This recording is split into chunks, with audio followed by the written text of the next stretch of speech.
You want to support Roland Martin Unfiltered? Be sure to join our Bring the Funk fan club. Every dollar that you give to us supports our daily digital show. There's only one daily digital show out here that keeps it black and keep it real as Roland Martin Unfiltered. Support the Roland Martin Unfiltered daily digital show by going to RolandMartinUnfiltered.com.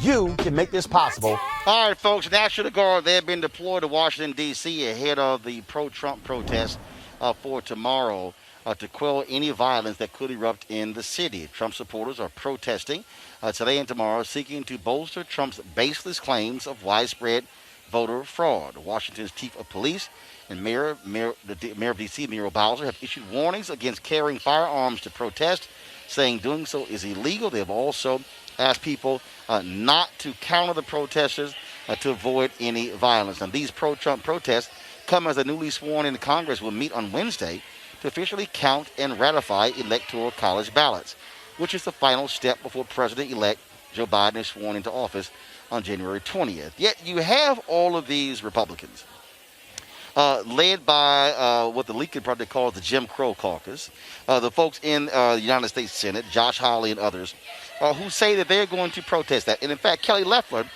says that she will not vote to certify the electors. Here's the problem. Kelly Loeffler, y'all, isn't United States Senator. She hasn't been sworn into the new Congress. So she actually doesn't get to do this tomorrow. Just so y'all know that. And so we're seeing all of this drama play out right before our very eyes when it comes to what's happening. Candace, I want to go to you. The reality is this here. These Republicans have no leg to stand on. These folks, Ted Cruz and the others, they all are sucking up to Donald Trump. Ron Johnson knows this is a lie, knows this is BS. Now they're like, oh, no, we're not going to move forward. And then these idiots are literally running around trying to claim that Donald Trump still has a path to victory. He doesn't. There is no path. They are delusional. And all they're doing are stirring up these idiots, and they are sucking it up because they really think in their minds that there's a shot that he can stay in the White House. He gave a rally last night. The man lied so much in the rally. And the people who track his lies, like Daniel Dale, just said, I'm not even going to tweet it because he lied so much. This is pure stuck on stupid. And the problem is, it's these crazy, deranged white folks in the Republican Party who cannot handle the fact that their dear leader is going to get his butt thrown out on January 20th. Roland, this is their last-ditch effort tomorrow that is basically inconsequential. As you said, there is no path for Donald Trump to win this election. And all he's doing is he's stirring up people to go out and march like the Proud Boys. You know, the chairman of the Proud Boys, Enrique Torrio, has already spoken and said, tomorrow we won't be out in our yellow and black. We're going to have on different colors, and we're going to kind of just be incognito so that we can do our work quietly. You won't know where we are, but we're going to do what we need to do. But again, it's going to have no bearing, no effect. The worst that can happen is that this can just be prolonged just a little longer. And it already has gone, it's already going to be longer than what's going to take because of the coronavirus. So that being said, nothing's going to change tomorrow. We're going to see some protests. If they're anything like the December 12th protests, we'll see a number of arrests. Hopefully there won't be a lot of stabbings like there were on December 12th. But we will see some tomfoolery tomorrow. Be assured we will see it, but it will have no significance. And, Vice President Pence, he is a constitutionalist. He believes in the Constitution. Hopefully he will stick to those particular grounds and make the right decision and just do what he needs to do and certify the votes, because that's all he can do. That's all the power that he has. Well, actually, Lee, Chuck Grassley said that he probably is going to have to do that because Pence likely isn't going to show up. I do want to play this. This is Josh Hawley of Missouri, an actual former prosecutor, on Fox News, and can't answer just basic questions from Brett Baer. I want to play this, and Lee, I want you to respond. So the Supreme Court didn't take up that that case either. They did not take up the quick case, the Supreme Court. We've seen courts across the country deal not only with not the standing of different cases, but also the evidence, and some of them Trump judges. I just want to pin you down on what you're trying to do. You know, are you trying to say that as of January 20th, that President Trump will be president? Well, Brett, that depends on what happens on Wednesday. I mean, this is why we have the debate. No, it doesn't. This is why I mean, we the have states, votes. by the Constitution, say they certify the election. They did certify it. By the Constitution, Congress doesn't have the right to overturn the certification, at least as most experts read it. Well, Congress is directed under the 12th Amendment to count the electoral votes. There's a statute that dates back to the 1800s, rather, 19th century, that says that there is a right to object, there's a right to be heard, and there's also a certification process. That's from 1876, Senator, and it's right. the Tilden-Hayes race, in which there were 3 states that did not certify their electors.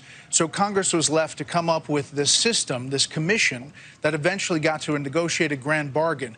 But now all of the states have certified their elections as of December 14th, so it doesn't, by constitutional ways, open a door to Congress to overturn that, does it? Well, no, I'm talking about the statute, Brett. There's a statute that says, that governs what Congress does on January the 6th, and it says that we have a vote of certification and that we have the opportunity to debate the results, to certify the results. We count them and then we certify. And my point is, this is my only opportunity during this process to raise an objection and to be heard. I don't have standing to file lawsuits. I'm not a prosecutor anymore. I used to be, but I'm not anymore. I can't investigate claims of voter fraud on my own, but I do have a responsibility in this joint session of Congress to either say I've got no problem with it or I do have a problem with it. And my constituents expect me, and they're right to say I have a problem. Constituents? Don't you have a responsibility to tell them that it's not going to be President Trump as of January 21st as well? Well, Brett, Lee, really? Isn't this a joke, Lee? I mean, are you embarrassed by what Republicans are doing in the House and the Senate? Well, you know, Roland, I've long said, even from the last time I was on, was that Trump had no path to re-election. It just was not something that was in the cards for him. And, you know, the act I think that Senator Hawley is referring to is the Electoral Count Act of 1887, which came after the debacle of 1876 with Tilden and Hayes. And so Brett Baer was right, where there was a commission and they negotiated who would be in power. But let's be clear, tomorrow it's a symbolic vote. This is a message to his constituents, as he said, which again, as a representative of his people, you know, he's entitled to do that.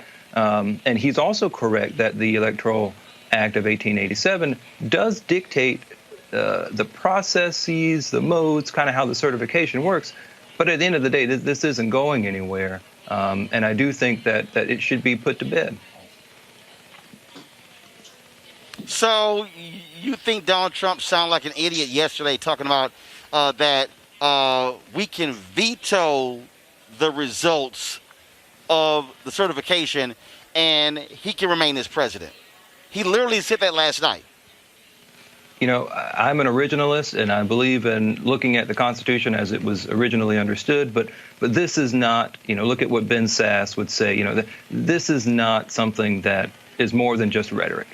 At the end of the day, this is just a campaign message that there really isn't any teeth behind it. But it's dangerous, Robert. What we're seeing is absolutely dangerous. These people do not care about the Constitution. They care about power.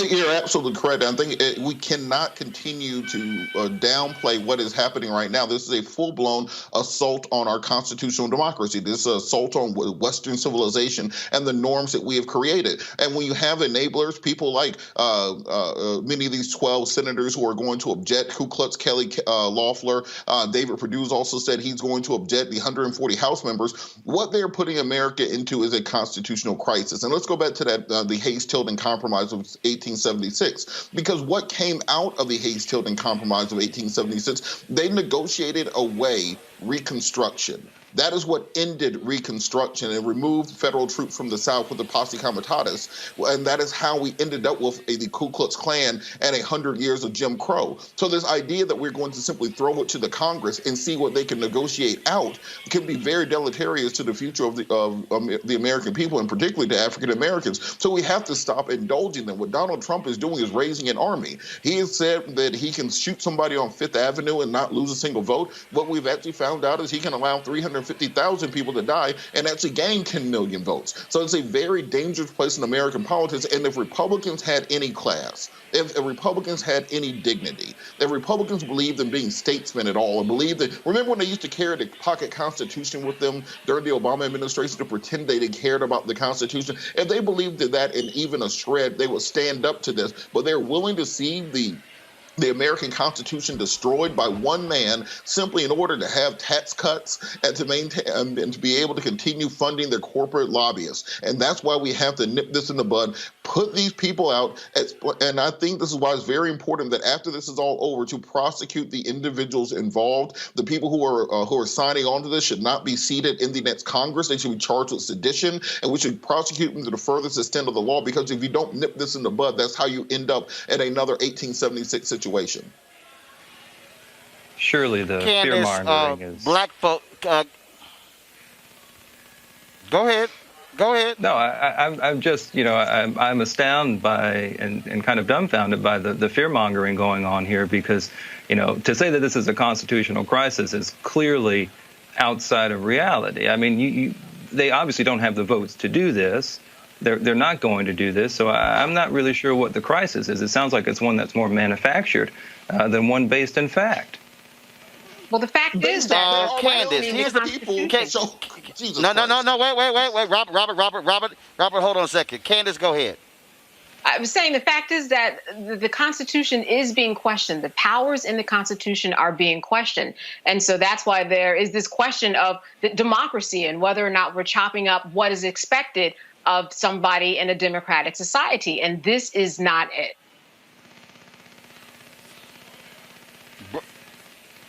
Lee, for you to act like this is no big deal, Lee, is this not dangerous?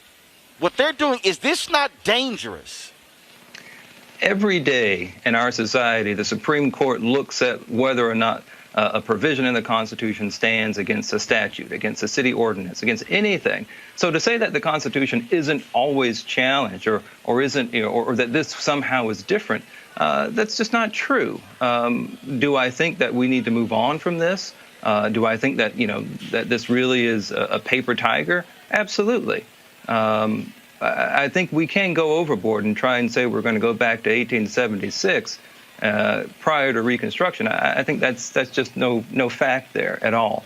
It's also surprising to me how, cities are compelled to bring the National Guard in for Trump supporters, but they wouldn't do it during the Black Lives Matter riot. Again, this is a clear example of the bias towards Republicans and Trump supporters. Stop. First of all, that's a lie. The reality is the Wisconsin governor... No, excuse me. The Wisconsin governor issued the order for the National Guard to come in before Trump did. That's first. Second, let's also... No. What are you talking about? Dude, use Google. Can you please use...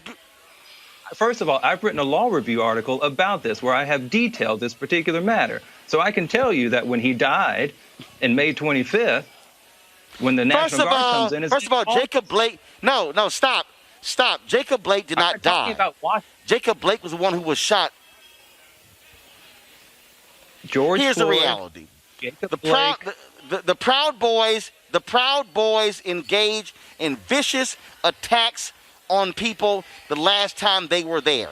The reason the National Guard is being called out, It's because, first of all, Black Lives Matter wasn't out there beating people in the streets. That is a lie. And in fact, to correct you, excuse me,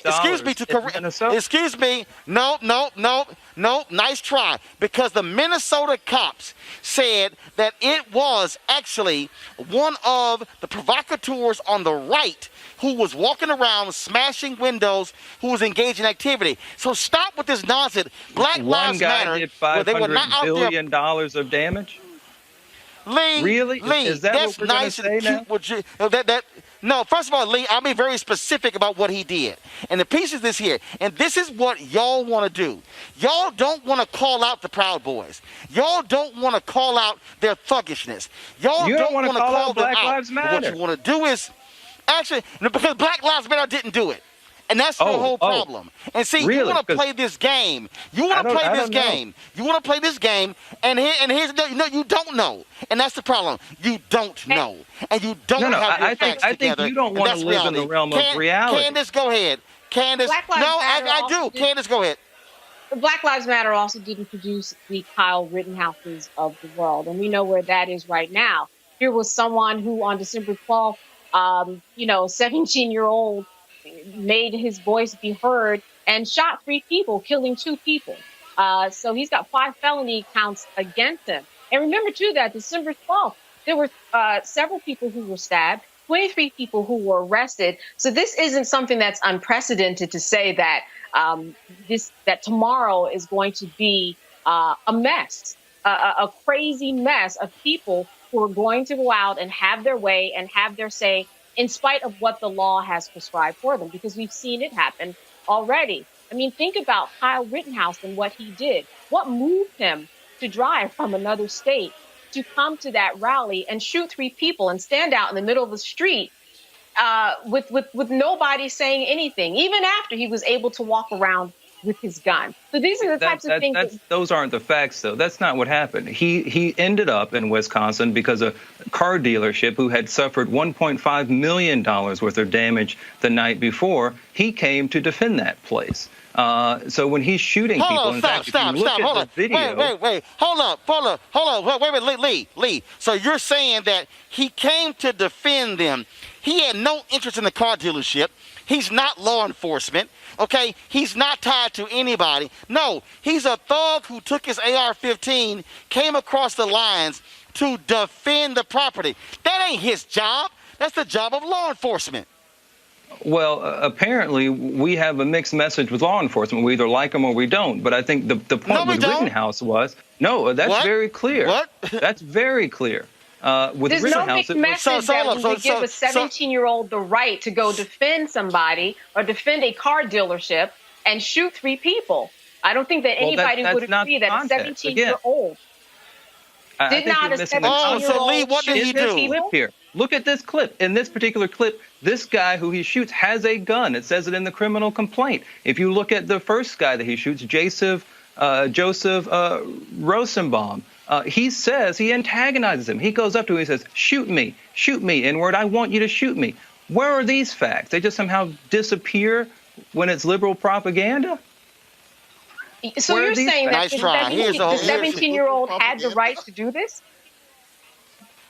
I'm saying he has the right to defend himself, absolutely. He said he had the right to kill 2 people and injure another. He had the right to defend himself.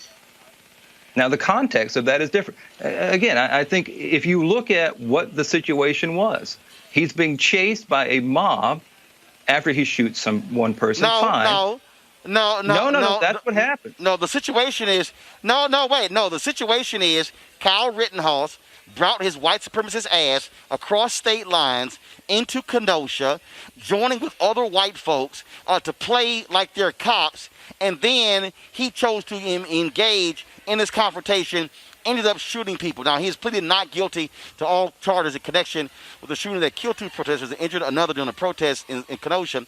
Now, remember, Rittenhouse's attorney argues he acted in self-defense and only fired his rifle after being attacked. Now, his trial has been set for March 29th. It's time to be smart. When we control our institutions, we win. This is the most important news show on television of any racial background. Y'all put $2, $3, $4, $5, $10, $15, $20, $30 on this and keep this going. What you've done, Roland, since this crisis came out in full bloom. Anybody watching this, tell your friends. Go back and look at the last 2 weeks, especially of Roland Martin Unfiltered. I mean, hell, go back and look at the last 2 days. You've had sitting United States senators today, Klobuchar and Harris. Whatever you have that you can bring to Roland Martin Unfiltered to support it, please do, because this information may literally save your life. Watch Roland Martin Unfiltered daily at 6 p.m. Eastern on YouTube, Facebook, or Periscope, or go to RolandMartinUnfiltered.com. Support the Roland Martin Unfiltered Daily Digital Show by going to RolandMartinUnfiltered.com. Our goal is to get 20,000 of our fans contributing $50 each for the whole year. You can make this possible. RolandMartinUnfiltered.com.